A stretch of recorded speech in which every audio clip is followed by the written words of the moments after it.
Is buying an Apple Vision Pro a better investment than stocks? If we were to look at the first original iPhone, right? That iPhone 1 that came out in 2007.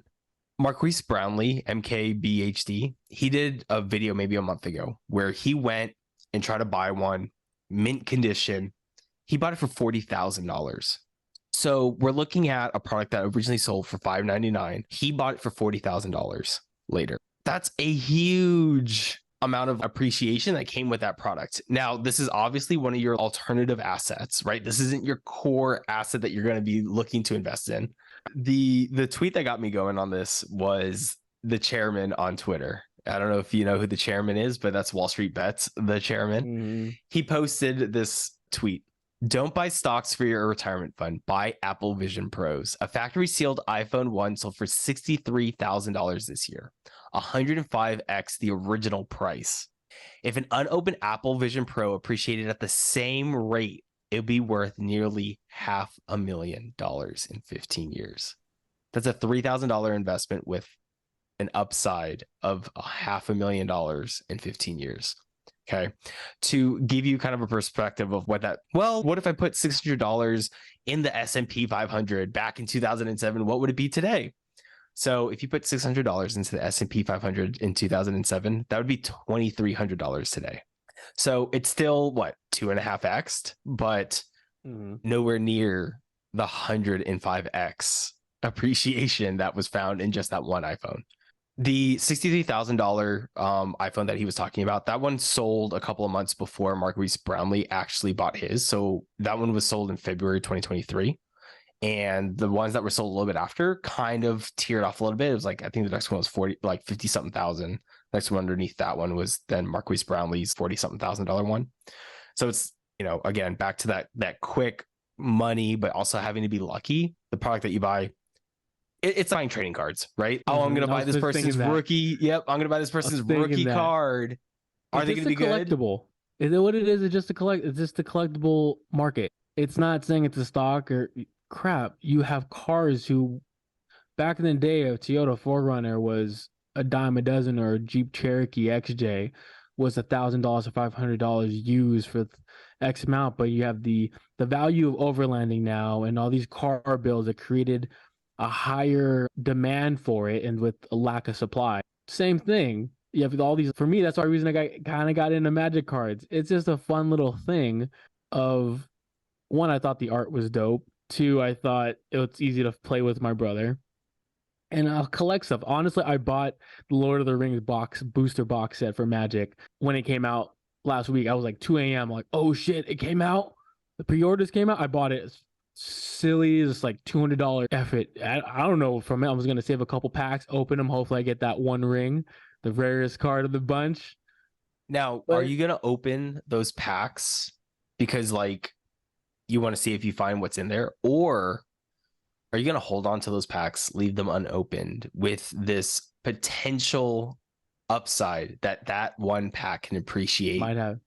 Oh yeah, I already have it planned out. Ideally, if I had extra money, this is, again, fun money that I have budgeted away. I'm not just blowing things to blow things. No. If ideally would have bought two, hold one box set mint, I would have opened the second box, keep separate packets, which I'm going to do for this one, like at least 5 packets unopened, and then open the rest and see what I get. What if you get nothing in those packets that you do open? Yeah, fucking that's the game. So you're not going to open up the other one still? No. And the reason is because you think that those will appreciate over time? Yeah. It's weird because there's small YouTube videos or shorts, and since the damn explore pages found out I'm looking at trading cards, so I have to get all the content coming in.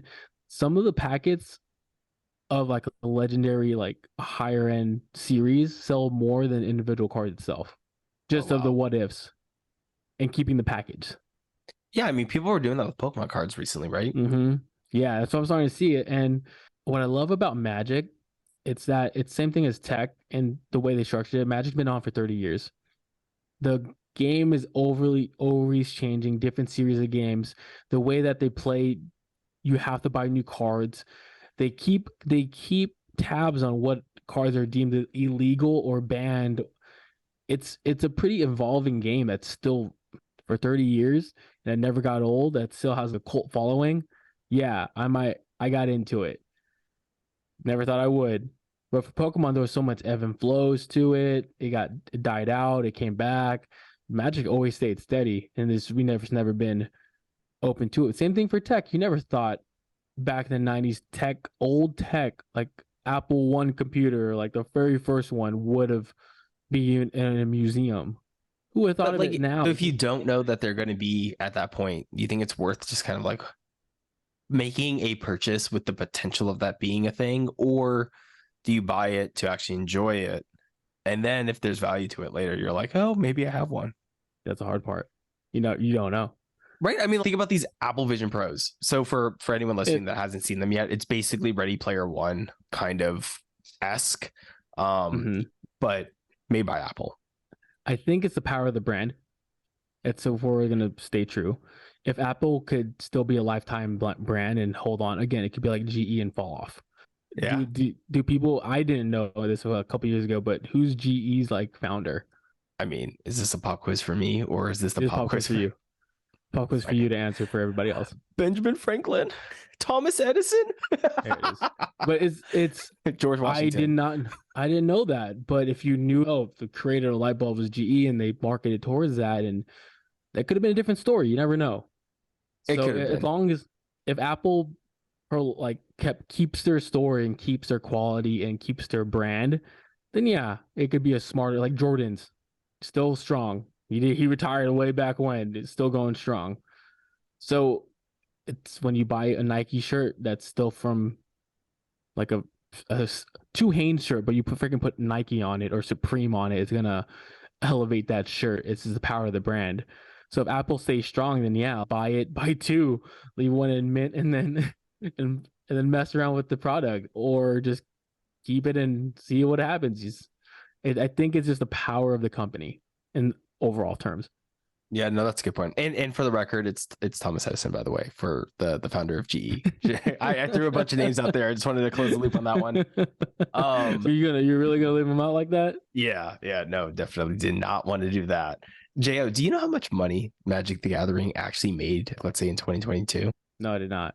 $1.1 billion. I think it for sure got my money in 2023. I'm telling you that right now. Closing the loop on the Apple piece. Would you buy it and hold it thinking they'll appreciate? I would buy it, but not in the sense of making it mint. I'll actually use it, but actually hold on to it long term, not just it's tech and toss, which I've done in the past. It was like an N64 that fine, I don't need it in my closet. Sold it. Regret it. All these old games, yes, instantly regret it. Like I sold Resident Evil 2 PlayStation 1, regretted it. So regardless if it's not, so like you get the Vision Pros, they're still going to hold value if you hold on to it, and it slowly phases out. And now you just toss cards, but if you keep it in a good condition, then yeah, it's still going to have value. Maybe not as a mint, but I would mess around with it because it looks super sick. I think I'm going to try to buy one and just leave it mint. Damn you. That way, when you have yours in 15 years used, I can let you know how much the other one is unused. Why don't you just buy two? Because that's $6,000 plus all the taxes and stuff. Maybe if I go down to Oregon to avoid the sales tax. I did not say that. Yeah, you did. We have it on the pod. I don't know if I want to. I'm so hesitant. Okay, so like Apple iPad 1, that thing was a brick, and I don't think it's worth. I don't even know what that one's worth unopened, but that was like the first iPad that came out. iPad 2 came out super thin, like everything about it was just leagues better, right? And so from like a user standpoint, I would probably buy this first one, leave it mint, hold it.